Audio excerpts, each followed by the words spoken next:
Hello and welcome to the Athletic FC podcast with me, Emma Paton. 9 of the 20 Premier League clubs have new managers this season. So who will make the biggest splash and who could be in trouble early on? Well, here with me in studio today, we have the Athletic's James Horncastle and Tim Spiers. Gents, how are we doing? Good, yeah. Good? It's New Season Eve almost. We're well, getting there. We're nearly there, aren't we? Yeah. Excited? Yeah, I think so, The buzz is building? Well, the post-World Cup come down took a little while to get over, but I feel like, a few weeks off. Now we're Because you were both out there as well, weren't you? So you were really in and amongst it. Yeah, the first competitive match I watched, in fact, the first friendly I watched was Maidstone v Wolves, which was 3 days after the World Cup final. As a hell of a come down. There was I don't think you can say hell of a game. No. No, okay. No Wolves chat today, I'm afraid. No. Well, not just James and Tim on today's episode. Later on, we're going to hear from our Newcastle correspondent, George Caulkin, on their new manager, Matthias Jaissle. Newcastle have lost a lot of their touchstones post takeover, and so it is just that sense of not really knowing what's going to happen next. So, loads of change in Premier League dugouts this season. 9 new managers and a further 2 in Michael Carrick and Roberto De Zerbi, who weren't in charge of Manchester United and Spurs at the start of the year. James, throughout this episode, we'll run through all of the new faces on this podcast. But overall, I think, especially considering there's no Pep Guardiola this season as well, does it almost feel like a new era in the Premier League? It does, because we have often defined the Premier League by rivalries between coaches, big personalities. So Sir Alex Ferguson against Arsene Wenger, those two against Mourinho and against Rafa Benitez. And then for the last decade, it has been about whoever can go up against Pep Guardiola, be that Jurgen Klopp, and more recently, kind of pupils turning against the master with Arteta going up against Guardiola. And, I think it's going to be really interesting now to see if we do have big personality clashes in the Premier League, which, frankly, is what podcasts like this are built on. Because, Arteta, won the league last year, but who else in the league has done that? Arne Slot's gone, after 1 year of a bad title defence. So, we would like to drip a bit of poison into the Premier League bloodstream. It's all very fresh at the moment. I think, but for the excitement generated by someone like Xabi Alonso going to Chelsea, it would have maybe taken Luis Enrique to leave Paris Saint-Germain to get everyone excited in the same way as, when Mourinho came to Chelsea or when Guardiola came to City. I think there's maybe there's a lot of freshness, but at the same time, a lot of familiar faces and not big blockbuster coaching personalities, which, we all love to talk about. I think you could say the same for players, actually. I know we're doing podcasts about managers here, but the Premier League's lost a lot of star power in the last couple of years. You look at Salah, now Rodri going as well. If you sort of look at the top 10 players and managers in world football right now, how many are in the Premier League? Haaland maybe would be your sort of superstar, your only superstar player left, really, I'd say, sort of globally. And manager-wise, how many of the top 10 managers are in the world would be in the Premier League? Arteta's the only one that's really won something of serious note. But in the Champions League final, his team had like 24% possession and like 2 shots. So I don't know, do you call him an elite sort of European manager as well? My point is, there's just not so much sort of star power. New people will emerge, I'm sure, in the next couple of years, but it's for the biggest and best league in the world, they're lacking in a bit of star power right now. I like what you were saying about just the characters and personality in terms of managers, because we were talking before we were recording this about the Jose documentary that's out at the moment, and it's just box office, and it feels like that's what we need in the Premier League at the moment, doesn't it? Especially off the back of Pep Guardiola leaving as well. Tim, talking of managers and their personalities, you've been ranking all 20 Premier League managers based on their rock star status. Yeah. What explain for people who haven't read this piece. So there was an interview in The Athletic with the Newcastle, I think, CEO, who called Matthias Jaissle, he called him a rock star. He's like, you guys are going to love him. Like, it was a bit cringe, I thought. He's like, yeah, he's a rock star manager. So, German, Austrian rock. leather pants, white vest. Yeah, exactly. Yeah, Yeah. I don't quite see it, but yeah, I get tasked with all the sort of highbrow articles at the Athletic. I see that. Yeah. So they asked me to sort of assess each Premier League manager on their sort of rock star abilities. There aren't too many, so yeah, I did a sort of a comparison for each one. So I'll just pick a couple out. But you gave them a rating as well, right? Yeah, rating out of 5. So the only one who got 5 was De Zerbi. And in terms of a comparison, I thought, someone who's obviously very eccentric, he's quite experimental and sort of creative, a good-looking guy as well, but very sort of combustible and a bit nuts. So he's Prince, I think. Okay. Thoughts? He has a tattoo of an Italian rock star, a guy called Vasco Rossi. I'm not sure he's a Prince man. That guy. He's more, Vasco is sort of like a Bruce Springsteen kind of guy. Yeah. But and he's got a tattoo of it. Yeah. And he goes and watches this guy with his daughter at the end of every season. Wow. That's sort of a hardcore fan. He is. He's big style. He's never actually wanted to meet Vasco either. This is a tangent. He's never wanted to meet him because he doesn't want, they say never meet your heroes. Yes. Yep. And he's quite protective of that. So he's been offered many times, do you want to go have dinner with this guy? And he's like, I'll leave that. So don't want it to disappoint. Yeah. I get it. Exactly. I get it. I have quite limited rock knowledge. So, but I liked, not my genre, but I understood Michael Carrick and Michael Bublé. Oh, that which I think works quite well. I don't think that needed any other words. No, it didn't. That's my point. Yeah. Right. Let's move on from rock analogies. So 5 of the big 6 then have new or relatively new managers: Liverpool, City, Chelsea, Spurs, and Manchester United. We actually ran a poll over on our YouTube community asking which of the new bosses will have the biggest impact. And I don't know if this will surprise you two, or maybe it won't at all, but Xabi Alonso won it pretty comfortably. So what was the percentage? 58% of people thought that Xabi Alonso would have the biggest impact this season. Agree with that? I think from where they finished last season, 10th, there's a lot of room for improvement, isn't there? Yep. They've spent big, bought players in like Morgan Rogers, also bought experience as well. And maybe there's a hope as well that some of their current players, the likes of Cole Palmer, who underperformed last season, will get firing once again. Yeah, Chelsea have spent in excess of, I think, €400 million. It's kind of like what Liverpool did last season. And integrating all of those players, it's a real challenge for any coach because there's just so much churn. And Xabi Alonso in the pre-season tour, he was talking about, you all focus on tactics, how the team's going to look on the pitch. But for me, the biggest job is creating some kind of spirit, culture. Ultimately, the rest follows from that. I think he becomes the first Chelsea coach under this management structure to be named manager rather than coach. So he should have more of an influence and input than maybe some of his predecessors. Perhaps it will be successful because of that.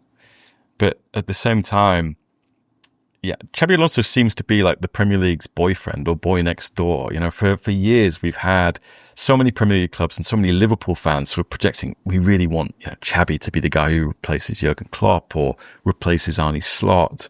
A lot of people have this image of Xabi Alonso in their head as being not only this great-looking, elegant former football player, but someone whose coaching tree, if you like, is unmatched. Working with Ancelotti, Pep, Mourinho, Del Bosque, all of these greats. The work he did at Bayer Leverkusen, being quite patient in his development as a coach, doing what many thought was unthinkable, ending Bayern's run of dominance there, undefeated season. But then Real Madrid, you would have thought he would be almost the perfect person to go in there and take an extremely talented group of players and mold them into a team. And instead we saw he struggled unexpectedly there. And I think it's how you manage the personalities in the dressing room. And, we saw Rosinha last year actually struggle with that. Rosinha didn't have the kind of credibility that Xabi Alonso brings, but there are so many intangible challenges to being the Chelsea manager, that it doesn't necessarily make Xabi Alonso a slam dunk as a coaching appointment. 9% of people thought that Enzo Maresca would Only have would have the biggest impact.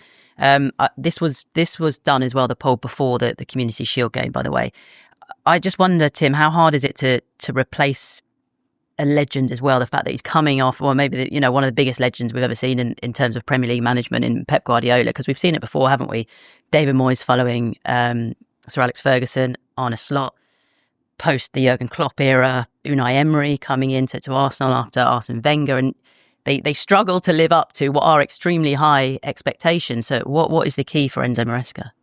I mean, if you're asking who's going to make a big impact, then yeah, he might have a huge impact, just in the wrong direction. But yeah, no, look, I mean, Arne Slot sort of broke the mould by not changing much.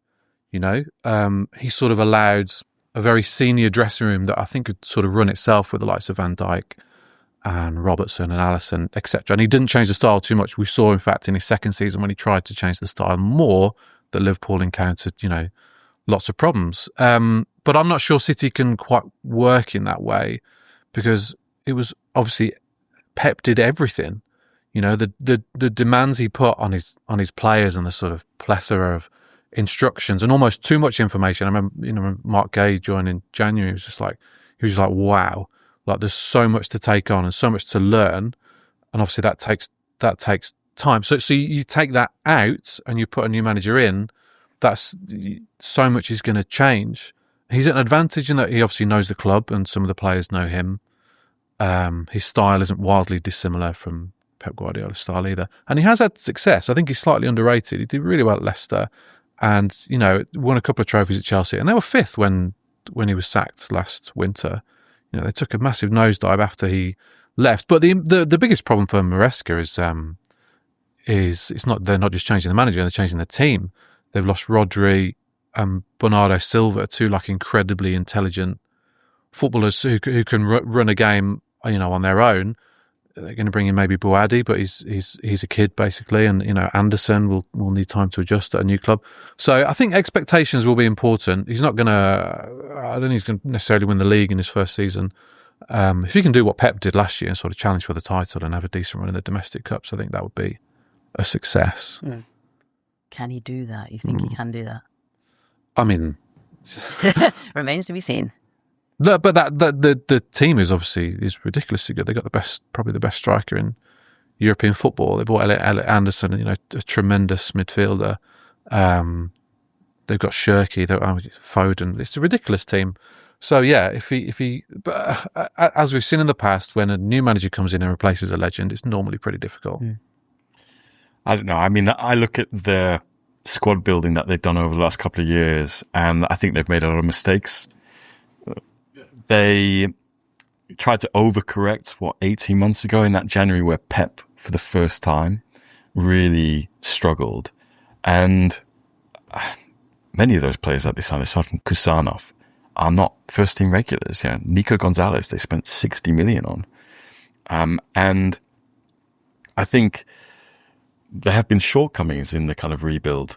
And it's a team that has, for the last 2 years, been in the kind of 70-point bracket, not in the 80 or 90. And that's with Pep Guardiola as your coach. So I think Maresca could be a very promising guy, whose face should fit at City because of his education, working with, Manuel Pellegrini, then working with the elite development squad, then being part of Pep's staff when they won the treble. But I think beyond the few sort of headline names like, Haaland having an extraordinary World Cup, there's a lot to do there. Let's talk about another familiar face then, because Andoni Iraola, of course, not a new face in the Premier League, got Bournemouth European football for the first time in their history last season. In the deal sheet, The Athletic's weekly insight into what's happening in the transfer window, James Pearce and Greg Evans say that Liverpool are still no closer to signing Mo Salah's replacement. That is despite Bradley Barcola being their top target. How much of a worry is that, their inability to sign a Salah successor? Yeah. I mean, they've got Federico Chiesa. How long he'll still be at the club, I don't know. Whether he can be fit or not, I don't know. But yeah, there's certainly an expectation that they need to sign somebody who can represent a future for Liverpool in that position. I think the sunny side up look at Iraola is this is a guy who's always improved what he's got. You know, he's gone to Bournemouth where, yeah, frankly, last summer they sold so many players because of their PSR needs that you thought, oof, that manager's going to struggle. And yet he can reinvent players, he can make players better. And I think certainly Liverpool will be looking to Iraola to make more of the cohort of players that they spent so much money on last year. And most of those players flopped, you know, beyond Ekitike before his injury. So, you know, I think this year's window is kind of last year's window. He has to make more of that. And you mentioned he got Bournemouth into Europe for the first time. Iraola, at least in the Premier League, has never had to deal with competing in Europe, competing in multiple fronts. And if you look at when sort of Bournemouth have had ups and downs, you know, it's usually when they've been in the Carabao or they've been in the FA Cup. So his style is very attritional, very intense on players. And it'll be really interesting to see if he can do that at a higher level at a club that's expected to compete in 4 competitions and get to sort of May and maybe be in an FA Cup final, Carabao final, Champions League final.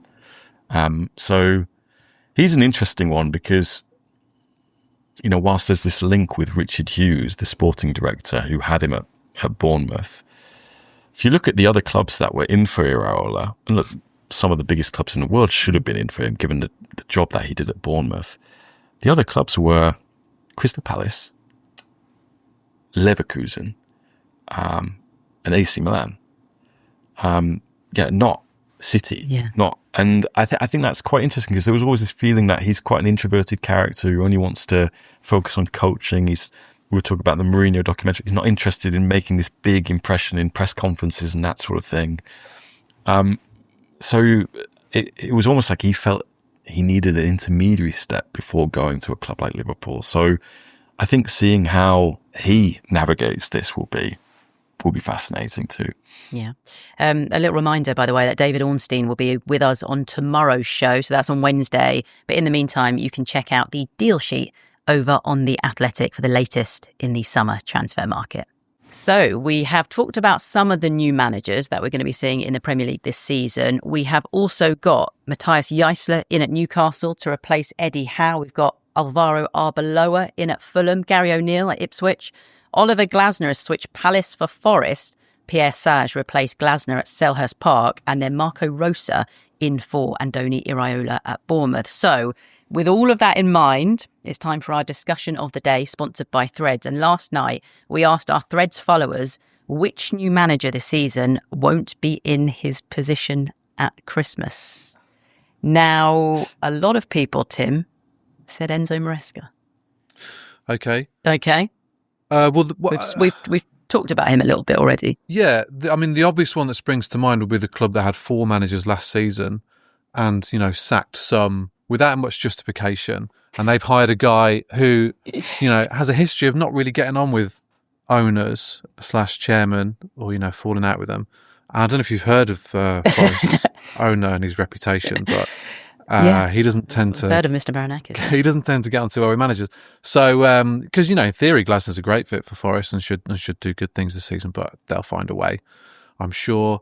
And I think my hot take would be that, you know, Chelsea's team looks great and they've got a great manager, but we just have to throw in, you know, the XC, expected Chelsea factor of madness. Like this basket case of a club will find a way to get rid of XC. Yeah, exactly. Yeah, they'll get rid of Alonso before Christmas. On your point about Glasner, Julian has posted saying Glasner at Forest looks like a powder keg just dropped in a pool of gasoline. It's good. Which is an interesting analogy. But Oliver Glasner, he's not afraid to speak his mind, is he? I think we definitely saw that, certainly last season at Crystal Palace.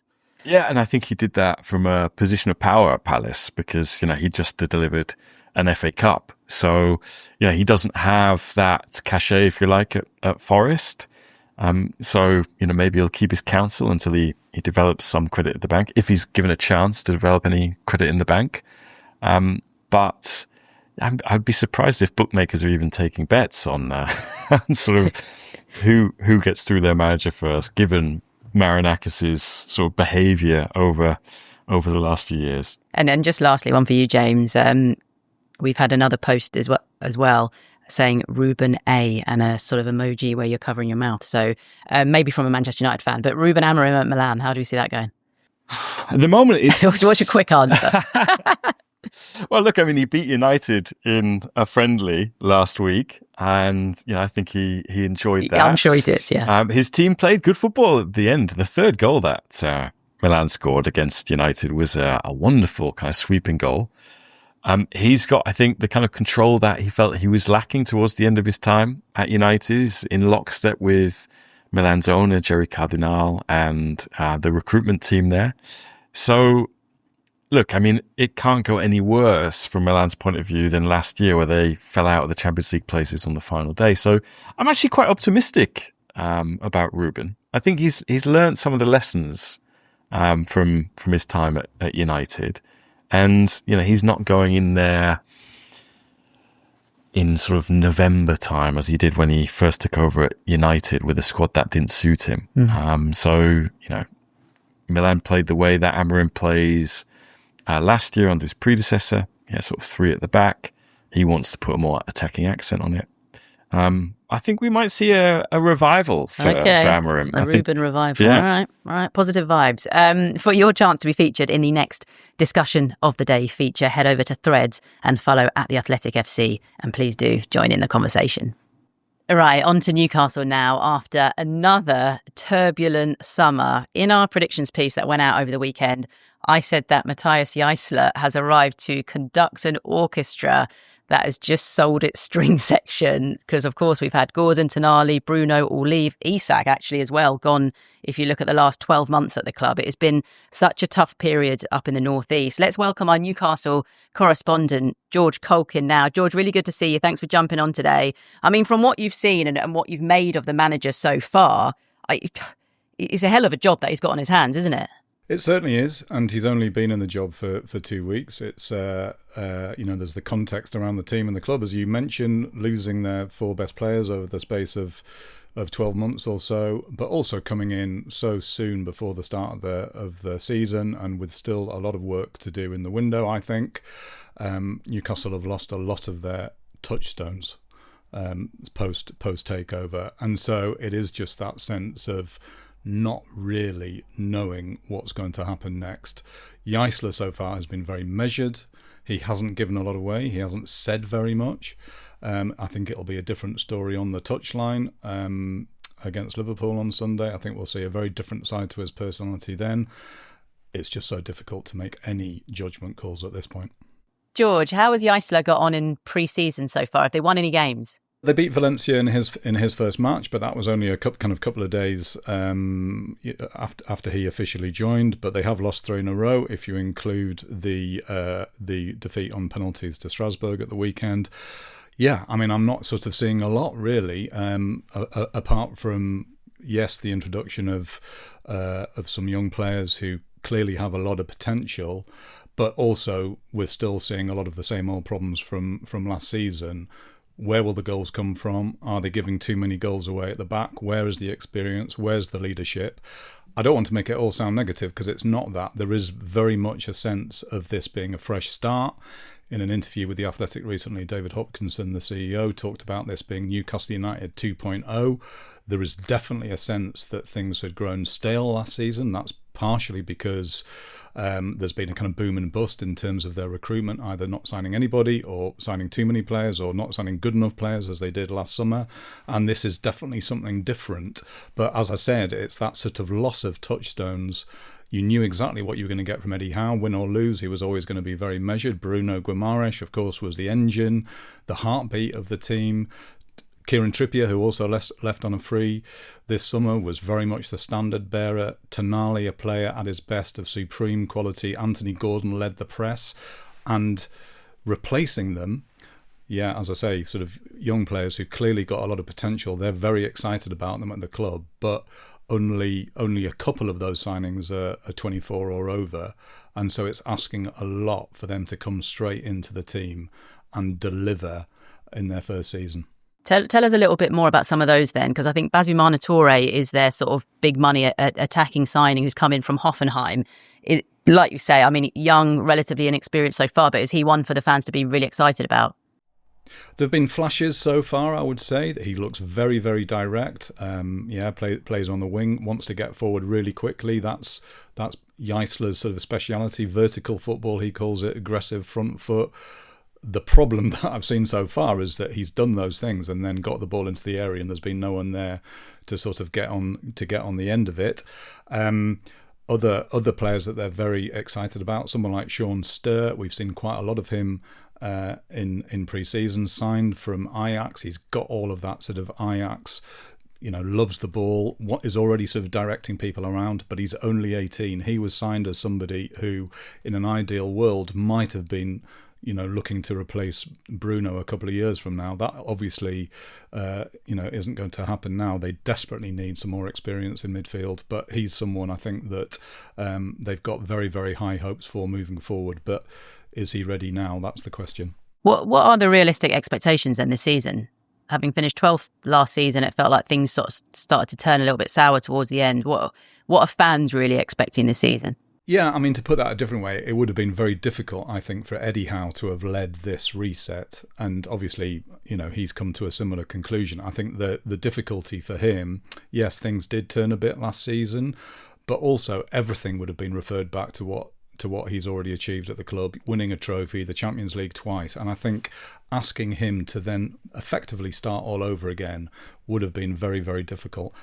I just don't know, Emma. I don't know. I mean, it's like I don't look at the team and feel like I know what I'm going to get. I listed all those players before that they've had, really good players, really important players too in the dressing room, and I'm just looking at it now and I don't know. And there is some excitement about that. It's like that sort of step into the unknown. You can flip that and say that with all those knowns that they had last season, it didn't exactly serve them brilliantly in the Premier League. They obviously did pretty well in the Champions League and Cup competitions. I just don't know what to expect. It feels very new. It feels very different, and I couldn't tell you what's going to happen. Could be good, could be terrible.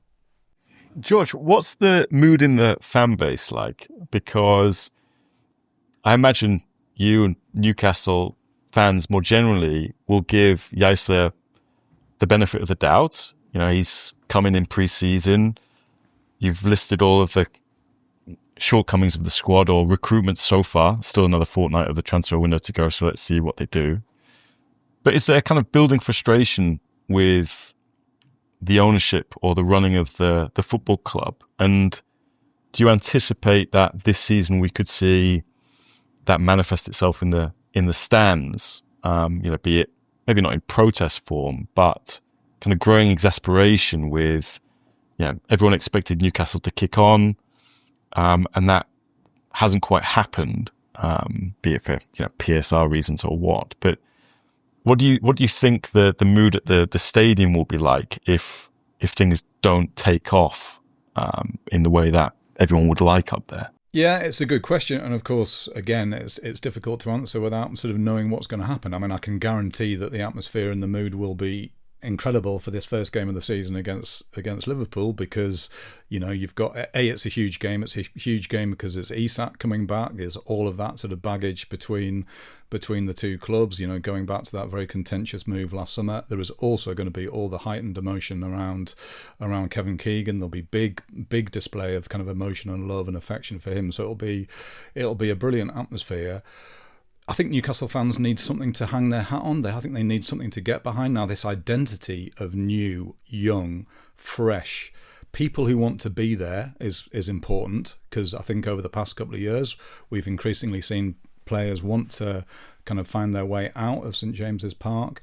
Do you put all that back on the ownership? I think that's kind of quite difficult. Newcastle are hamstrung by the rules. They had a go at trying to sort of operate at an elite level.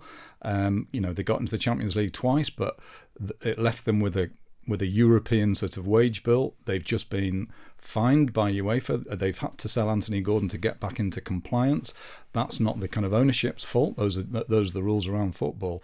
I think the bigger sort of existential things are about stuff like infrastructure, stadium, training ground. Now, Newcastle fans will roll their eyes when I say that, but we can expect some fairly significant movement on those sort of things soon, and they'll believe it when they see it. But I think that will be very important for people to sort of think that this project, to use that horrible word, is still alive, that there's still something there, because the narrative has been about PIF, the Public Investment Fund of Saudi Arabia, scaling back their foreign investments, focusing back on home. We've seen what's happened with Live Golf, and it hasn't been the case from day one that kind of PIF have parked their tanks on the Premier League's lawn and kind of forced the issue. They've tried to be good citizens, I suppose, as in the Premier League, but it's left this bit of sort of existential stuff because it has been so slow with stadium and training ground stuff like that. I think once there's movement on that, things could feel different. But look, I mean, it comes down to results, doesn't it? First and foremost, that Jaissle will get time, he will get patience, but I think it's this uncertainty about what this new Newcastle, looks like and feels like. Even Eddie Howe needed buy-in. Even Eddie Howe needed buy-in right at the start of his time at Newcastle. It took until late January, for them to win their second game of the season, and there were whispers around the training ground like, this guy is great, training's amazing, but like, we're not getting results. What's going on? Every manager needs results, and so Newcastle need results. The quicker the better, and then I think people will feel a bit more relieved. George, thank you so much. Really appreciate you coming on and for your insight. And we'll talk to you again soon, no doubt. Sounds good. Right. Well, Jaissle, not the only new face in the Premier League. In terms of the other new names that we've touched on earlier, Pierre Sage at Palace, Marco Rosa at Bournemouth, at Arbeloa at Fulham. Who do you fancy to kick on with those clubs, if any? I mean, those three clubs you mentioned, the three managers that have departed, there's an argument for saying that they're all the greatest managers in those clubs' respective histories. Glasner winning the trophies he did at Palace, Iraola taking Bournemouth to their highest ever position, Marco Silva. I mean, he didn't win anything, but did a great job at Fulham. I think we're about to maybe see how good a job he did at Fulham. So replacing those three is like no easy feat for any of them. Arbeloa is probably the most interesting one. The notion of Real Madrid's last two managers going head to head on the opening weekend of the Premier League season was not one that I don't think we expected that. I mean, I'm not sure how a few months at the Bernabeu, managing the most demanding football club in the world, to go from there to Fulham, like probably the sort of least demanding, fan base, and in terms of expectations on growing into a Champions League club, those notions don't really seem to exist at Fulham. So, he did all right at Real Madrid, but he couldn't get hold of a very sort of combustible dressing room. I think Fulham are kind of in the, you fear for them bracket, because Marco Silva did a great job, but they've also lost a lot of experience. Well, they've lost their top two goal scorers from last season in Harry Wilson and Raul Jimenez, but both sort of experienced, big sort of dressing room figures. And to bring in a couple of youngsters from Real Madrid, both very sort of full of potential and very talented, Cesar Palacios, an attacking midfielder who kind of came through the youth academy there, and Gonzalo Garcia, who people might remember had a really good Club World Cup like a year ago, but didn't really kick on last season. For who remembers the Club World Cup? Funnily enough, I was there. You were there and you don't remember it. So I think, Shea Charles from Southampton is a good addition, and I think you'd expect like Josh King and Oscar Bob to kick on this season, but really they're relying on that Real Madrid trio, Arbeloa and the two youngsters they brought in, adapting very quickly. So it's feels like a big ask, that. Yeah, although as much as we were just mocking the Club World Cup, I mean, Gonzalo Garcia is seen as the next big Spain striker. So that's one of the things. If you hire someone from Real Madrid, as they have done with Arbeloa, you get to tap into an academy there, which, everyone has La Masia, Barcelona in their minds. But Madrid, they always produce players, because the best players in Spain, if they're not playing at La Masia, they want to go to Castilla, that academy. And a lot of these guys go out on loan and do very well, and then Madrid buy them back. So if I were doing fantasy football, I'm not a sicko, so I'm not doing fantasy football. I get that. I would have Gonzalo Garcia in my squad. So interesting. Okay. He sort of excites me. I think he could be a good signing for Fulham. I think I've been dragged back in, so I'll take that tip from you. Okay. Yeah, I'll whack him in later.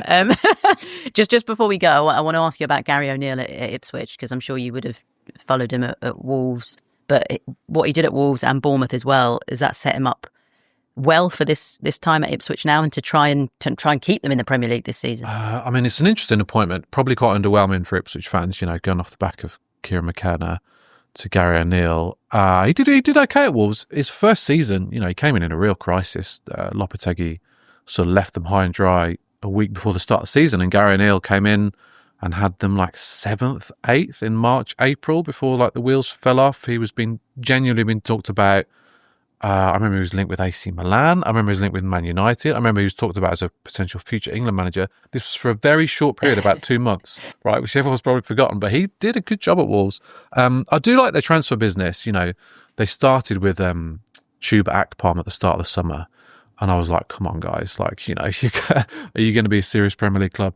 But yeah, they brought the young Brazilian striker Emerson from Toulouse. They brought Fatawu from Leicester, most take-ons in English football last season, very exciting young player. Florentino Luis from Burnley, a very good DM, and Julio Enciso, a bit of a maverick, and Dyson Maeda from Celtic. Lots of interesting, exciting signings. The problem that Gary O'Neill had at Wolves was defensive discipline and defending set pieces. I think Wolves conceded 18 goals from set pieces in his final season. So there's a lot of potential there, and I think of the 3 promoted clubs, I would just about have them as sort of the best bet to stay up, just about.